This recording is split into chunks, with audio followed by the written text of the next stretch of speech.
ৰাজ্যৰ বিভিন্ন প্ৰান্তৰ লগতে গোলাঘাটতো আৰম্ভ হৈছে আন্তঃজিলা বাছ সেৱা।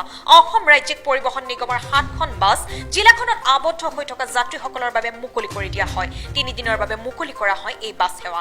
যাত্ৰাৰ পূৰ্বে কৰোৱা হয় যাত্ৰীসকলৰ স্বাস্থ্য পৰীক্ষা। ইফালে নগাঁও আৰু শিৱসাগৰতো আৰম্ভ কৰা হৈছে বাছ সেৱা। নগাঁৱৰ বিশিষ্ট গল্পকাৰ নাট্যকাৰ কুসুম বৰাৰ দেহাৱসান। 84 বছৰ বয়সত মৃত্যুক সাৱটি লোৱা কথাশিল্পীগৰাকী এমাহ ধৰি চিকিৎসাধীন হৈ আছিল। নলবাৰী পানীগাঁও গাঁও পঞ্চায়তত ব্যাপক দুৰ্নীতি। কৃষকৰ তালিকাত খুদ পঞ্চায়ত সভানেত্ৰীৰ নাম। তালিকাৰ পৰা বাদ নপৰিল সভানেত্ৰীৰ 2 পুত্ৰৰ নামো। উপায় নাপাই লকডাউনৰ মাজতো ওলাই আহিল শতাধিক ক্ষুব্ধ কৃষক। বঙাইগাঁৱত খেতিয়কৰ হাহাকাৰ। লকডাউনৰ বাবে বজাৰৰ অভাৱত নষ্ট হ'বলৈ ধৰিছে বৃহৎ পৰিমাণৰ তৰমুজ। জিলাখনৰ আইনৈ সংযোগী চৌৰাগুৰি, ৰাখালডুবি, হাপাচাৰা আদিৰ বালিচৰত এনেদৰে নষ্ট হয় শ শ বিঘা তৰমুজৰ খেতি।